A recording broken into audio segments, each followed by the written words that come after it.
loves. Class is officially in session, and welcome back to another episode of Relationship Boss Academy. I hope you are all doing amazing. I hope you all had a fantastic weekend, and you're heading into Monday with a positive mindset, ready to tackle the week, because we have no idea what's to come. Could be the best week ever, right? It's all about perspective. Sometimes we love Mondays. Sometimes I have learned to love Monday. I don't have Sunday scaries anymore.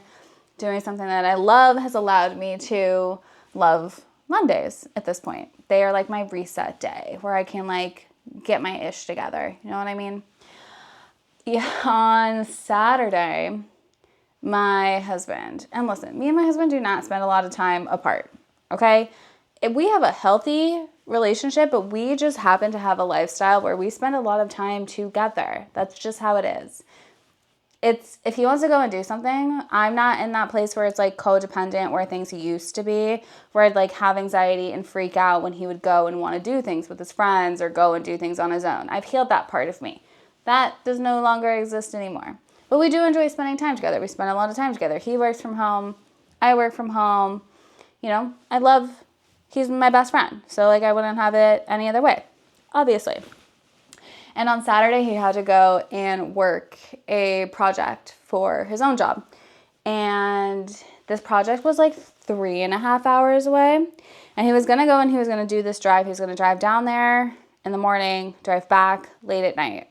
And that already in my mind, you know, sets off the anxiety alarms, sets off my anxiety because I have really bad anxiety, especially when it comes to driving, when it comes to cars.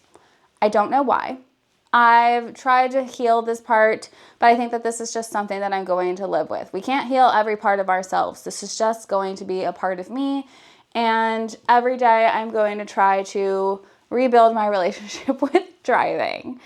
I have a weird relationship with driving because it annoys me so badly because I used to be able to drive like through LA on the 405. Like you'll catch me driving back and forth from Beverly Hills to Ventura. Like I was everywhere and I didn't think once or twice about driving safety-wise, being afraid to get behind the wheel and having massive car anxiety. Now, I don't even know how long has it been since I lived in LA, like 15 years, more than that at this point, because I lived in New York for so long, my driving record has diminished. Basically, for most of my 20s into my 30s, I did not drive. I took the subway. There was no reason for me to drive. I took cabs, I took Ubers, I took the subway, I took public transportation. That was my life. And slowly realizing when I moved back to Seattle and then needed a car, I all of a sudden had this lack of confidence behind the wheel and driving, so I rarely drive, okay? Also, my husband's a fantastic driver. He's great. He's safe. He's driven forever. He thinks he's an F1 race driver. He's not, but you know what I mean? Like, he drives safely. He's a good driver. But I can't help but when I'm in the front seat, be like, why are you taking so long to brake? The car ahead of us literally has its brake light on. Why are we waiting so long to brake? Why are we slamming on brakes? And I feel like I'm contributing in the front seat. I feel like my passenger princess and front seat, back seat driving is beneficial. I feel like I add value, personally. I do. And when I'm not in the car with him, I feel like he's missing his right-hand man, his wingman, you know? So he was doing this long drive on Saturday. And like I mentioned, my anxiety immediately gets like spiked because of the driving thing. It's a long drive. He's alone. He has nobody else in the car. You know, I get nervous. Plus he's like far away from me. You know, it's like too far if anything is to happen. It makes you kind of like, okay. He gets there, everything's fine. It's whatever. I have my friend who's in town. It was so good to see her. So like during the day, I wasn't as anxious as I typically would be on his drive down there. Plus it's the daytime. Nighttime comes and it's around 10:30 and y'all already know that I'm tracking his location. Like I'm watching and then all of a sudden like I notice that his car stops and it stays stopped for like a really long time, like longer than like his normal like pee breaks would take, because like my husband has to pee a lot. Like we're stopping all the time. Like, you know what I mean? We're going to the bathroom all the time. So at the end of the day, when he was stopped for way longer than typical, I started to kind of get a little bit of my heart racing. My heart was racing a little bit, you know, and he communicated to me what was going on about like 10 minutes after I realized I had been stopped at this location for said 10 minutes. And he's like, a light went on in the car. It's like warning me something. So I had to stop at this rest stop. And I'm sitting here until it goes off. And I'm like, okay, like you're still like almost 2 hours from home. Like this is freaking me out. It's getting really, really late. You're at a rest stop. A lot of things can happen at rest stops. And my brain, my anxiety brain, okay, is so much more irrational than like my non-anxiety brain. And I know that everybody can relate to this. And I'm anxious because I care, okay? I have really come to this conclusion. A lot of people have anxiety because we care so much, whether it's about our loved ones, whether it's about success, whether it's about doing good, whether it's about the opinions of other people, or whatever the case may be. I really do feel like anxiety has to do with we care so much. And I think that that's a beautiful quality to have, that we care so much, that we would worry about the people that we love, that we would be anxious about anything bad happening to anybody we love or any bad situations. But my anxious brain was telling me, okay, he's at a rest stop. Anything could happen. What if someone comes up to him? What if someone like wants to take our car? We have a pretty nice car. What if, like, you know, my brain was going to every negative possible scenario that you could find, okay? In those moments that I have anxiety, I have learned over the course of my entire anxiety journey to self-soothe myself, because my anxiety used to get really, really bad, where I would only be able to rely on the people around me to help kind of soothe my anxiety. Whether I had was having like a nervous breakdown and I would have to call my mom, or I would need my husband around me to help with my anxiety, or I would need my dog there. Like, I remember when I had to change my wedding venue 3 months before my wedding, I had like a nervous breakdown, anxiety attack, and my husband just like takes my dog and like gives her to me, and she just soothes my anxiety. She knows what to do. She takes care of me. She gives me kisses. Dogs are honestly the best for anxiety.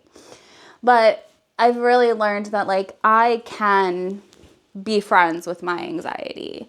I can now comfortably sit with my anxiety and just kind of tell myself, listen, I know that I'm anxious right now. All of these narratives that I'm telling myself in my head, like, are they true? No. What proof do I have of any of these bad, horrible things happening?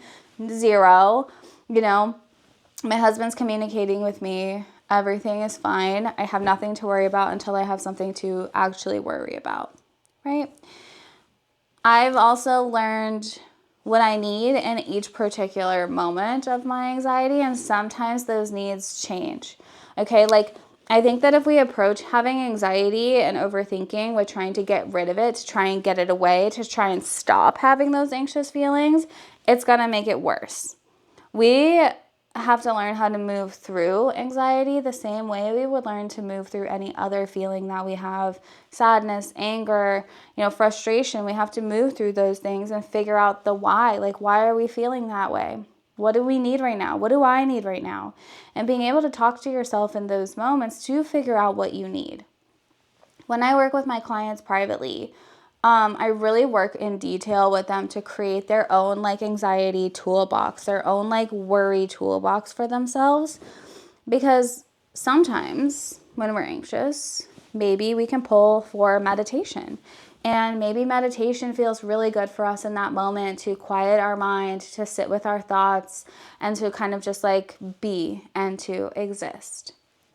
And sometimes maybe meditation is not what we need whatsoever. Maybe our anxiety is so bad that we need to go for a walk outside and completely change our environment and switch things up and get out of our head, get out of our room, get out of the space where we're having anxiety and change up our environment, go for a walk, moving our body, right? Being out in nature, seeing things, being back in the present moment. We can pick and choose what we need in each moment. Sometimes one thing is not going to always work for us, which is why it's important to have like a multitude of different things that we need to help us move through our anxiety. You are not your anxiety. You don't have to identify yourself as an anxious person. You don't have to work desperately so hard to get rid of your anxiety, because I think that's going to put more pressure on you and make you even more anxious. Because how do we get rid of a feeling that we have? How do we get rid of something that could just be part of us, of who we are? We shouldn't want to maybe get rid of those things, but learn to kind of coexist with those things and move through those feelings of anxiety. And it might make it a little bit easier for you in those anxious moments to not try to get rid of it completely, because when you don't get rid of it and when it doesn't go away, that's going to make you even more anxious, because you're like, what I'm doing isn't working. Why isn't this going away? Nothing I'm doing. And then here we go again, having another anxiety attack over something we weren't even anxious about to begin with. It's about learning to trust yourself in those moments, to know that you're okay. So something I really have started to do for myself when I'm anxious, like on Saturday, I kind of just put my hand on my heart as soon as I started getting nervous, and just taking deep breaths and asking myself, what do I need right now? And in that particular moment, I did need communication from him. And I think that that's okay.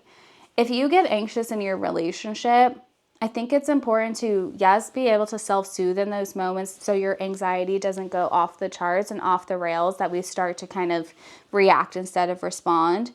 But especially in relationships, having healthy communication with a partner, can help that anxiety. Maybe that's a tool that you reach for in particular instances that does help your anxiety. My husband has learned over the years, this did not just happen overnight. This has also come with the fact that I have also learned what I need from him in those moments, where I've told him, listen, if you're running late, if something goes wrong, if you make a pit stop, if anything, like, just communicate with me, just tell me, just be in touch with me. And that's come from the work that I've done on myself to learn what I need in particular moments, and then be able to confidently communicate that to my partner, and have an amazing partner who hears me, who listens to me, and who cares about meeting my needs in those particular moments. So he was communicating with me before I even had to ask him to be communicating with me. So it made it a lot more easier on Saturday night to really just be like, okay, like, listen, like, what do you even need right now? Like, what's in your control? Because not a lot is in our control.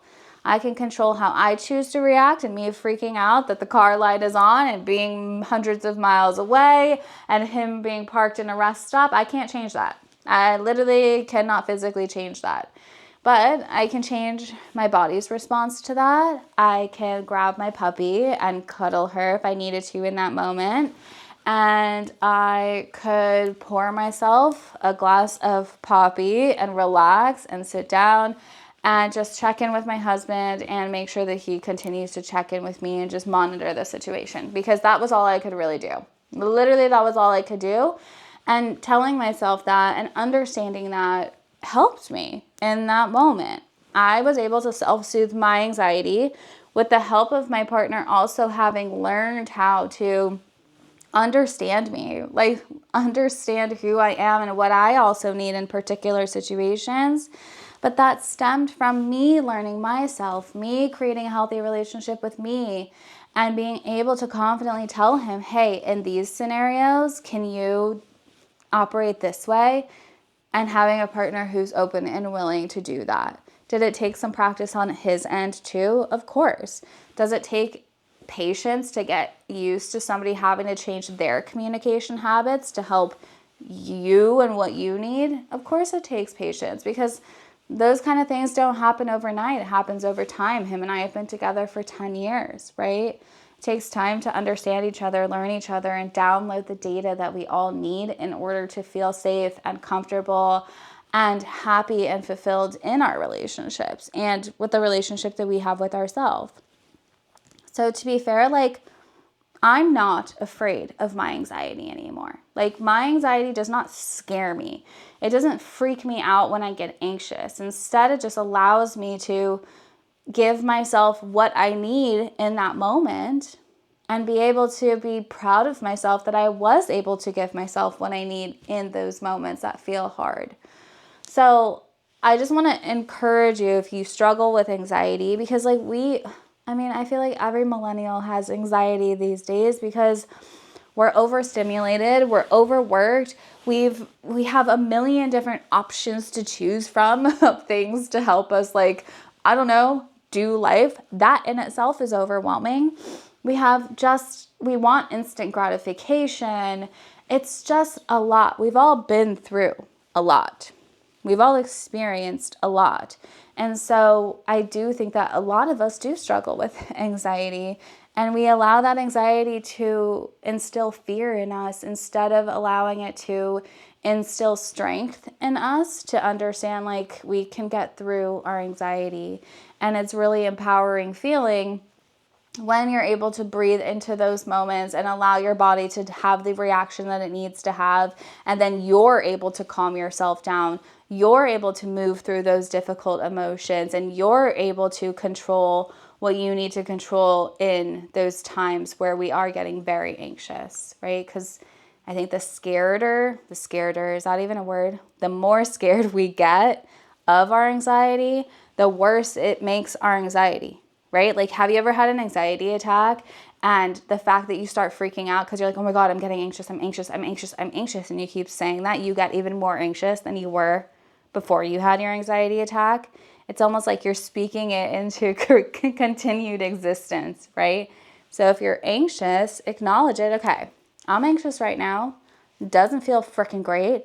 I'm breathing heavy. I'm feeling uncomfortable. This is not good. I'm going to put my hand on my heart and ask myself, what do I need right now? What do I need right now? And then have tools readily available for you to pull from so you can give yourself what you need. And if one thing doesn't work, you try something else, right? And if you still struggle with anxiety, or if what I'm saying to you is I cannot do this, I can't do it, then maybe you need to book a session. Maybe you need to work with someone a little bit more long-term. Maybe you need your own personalized help to help you heal from anything from your past that may have contributed to your anxiety, right? My anxiety comes from a lot of different things, a lot of different traumas. I've lost a lot of loved ones, and I think that we have to recognize that our past is going to be with us to a certain extent. We just have to kind of learn how to grow with it, heal with it, exist with it, and all of those annoying things that no one ever really wants to do, but we need to do at the end of the day, right? So if you do struggle with anxiety, don't hesitate to reach out for help. You don't have to try and figure this stuff out all on your own. Book a session with me, apply to work with me. I am taking clients right now. And always remember that you can do hard things, and you're strong, and anything you put your mind to, you can conquer and feel empowered by being able to overcome these really difficult feelings of anxiety and overthinking, which oftentimes we feel like are going to defeat us. But maybe all it takes is a little bit of a perspective shift for you to kind of realize that you can defeat it, or you can learn to cohabitate with it, right? I hope you're having an amazing Monday so far and are going to have a fantastic week. And if anything is stressing you out or making you anxious, maybe it's time that you created your own anxiety toolbox for yourself. And if you have any questions on how to do that, ask. Never hesitate to DM me. I'm not a stranger. Feel free to ask me any questions that you have. Drop it in the comments of this episode. And if you are enjoying the Relationship Boss Academy, I would love it if you could rate it, review it, share it, whatever feels good for you.